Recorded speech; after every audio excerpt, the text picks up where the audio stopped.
માતાના મઢ યાત્રાધામમાં વિકાસ છતાંય યાત્રાળુઓ મુશ્કેલીમાં, પાણી ભરાવ, કીચડ અને અકસ્માતનું દુઃખદ દ્રશ્ય। લખપત તાલુકાના માતાના મઢ ખાતે હાલમાં રાજ્ય સરકાર દ્વારા ₹33 કરોડના ખર્ચે માતાના મઢ યાત્રાધામના વિકાસ માટે યોજનાબદ્ધ કામ હાથ ધરવામાં આવ્યું હોવા છતાં યાત્રાળુઓ માટે હજી સુધી સુવિધાઓ પૂરતી નથી બની। ખાસ કરીને 4 નંબર ગેટથી ગામના મુખ્ય માર્ગે વરસાદ બાદ ભારે પાણી ભરાવ અને કીચડ સર્જાતા યાત્રાળુઓ તકલીફમાં મુકાઈ રહ્યા છે। છેલ્લા થોડા દિવસથી થયેલા વરસાદના કારણે આ માર્ગમાં ગાઢ કીચડ અને પાણી ભરાવાના દ્રશ્યો સામે આવ્યા છે। પાર્કિંગ વિસ્તારમાં યોગ્ય ઢાળ નહીં હોવાને કારણે ત્યાં પણ પાણી ભરાવ યથાવત છે। સરકાર શ્રી દ્વારા કરોડોનો રૂપિયાનું કામ હોવા છતાં કામગીરીમાં કોન્ટ્રાક્ટર દ્વારા બેદરકારી દાખવવામાં આવી રહી છે, જેને લઈને સ્થાનિકોમાં રોષ જોવા મળી રહ્યો છે। આજ રોજ સાંજના અરસામાં સુરતથી માતાના મઢ આવ્યા હતા એવા યાત્રાળુ સમૂહમાંથી રંજીતાબેન મહેન્દ્રભાઈ કાનેર સુરત કીચડમાંથી પસાર થતા તે સમયે પગ લપસી ગયો હતો અને ખબોચિયામાં પડી જતા તેમને પગ અને કમરમાં ગંભીર ઇજાઓ પહોંચી હતી। તત્કાળ હાજર યુવા સક્રિય સેવાભાવી હારૂન નોતિયાર તથા અન્ય યુવાનોએ મદદરૂપ થઈ તેમને અકોડ હોસ્પિટલ પહોંચાડ્યા અને સારવાર બાદ સુરત સુધી સાવધાનીપૂર્વક પહોંચાડ્યા હતા।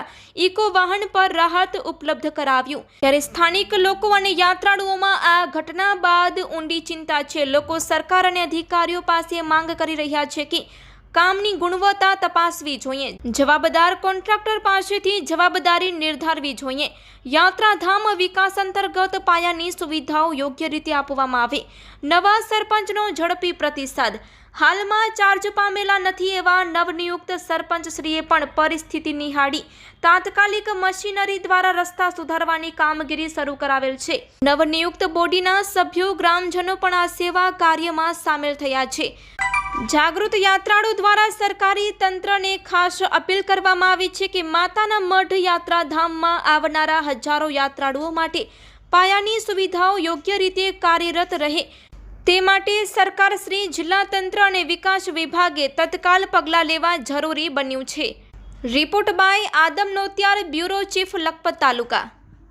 ગ્રામ પંચાયત સરપંચ તરીકે મને ગામ છૂટ્યો છે બહુ જંગી બહુમતીથી, તો હું ગ્રામજનોનો આભાર માનું છું। પહેલો હું સરકાર પાસે એ વાત કરું છું જે સરકારે 33 કરોડ રૂપિયા માતાના મઢમાં ફાળ્યા છે યાત્રિકો માટે, તો યાત્રિકો આજે પણ આ કીચડમાંથી નીકળે છે।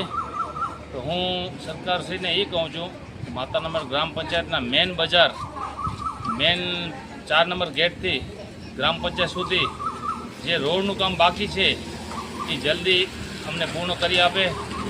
આ પૂર્ણ નહીં થાય ત્યાર સુધી આ ઇસ્યુ માતાના મઢ ગામમાં ક્યારે ઇસ્યુનો કોઈ અંત નહીં આવે। અમે સરકાર પાસે એ માંગણી કરી છે 33 કરોડ ભલે પૂરા થઈ ગયા હોય છતાં બીજી ગ્રાન્ટ આપી આ અમને કામ પૂર્ણ કરી આપે। યાત્રિકો માટે ગમે ત્યારે અમે હેલ્પમાં જ છીએ અને આ હેલ્પમાં રહેશું।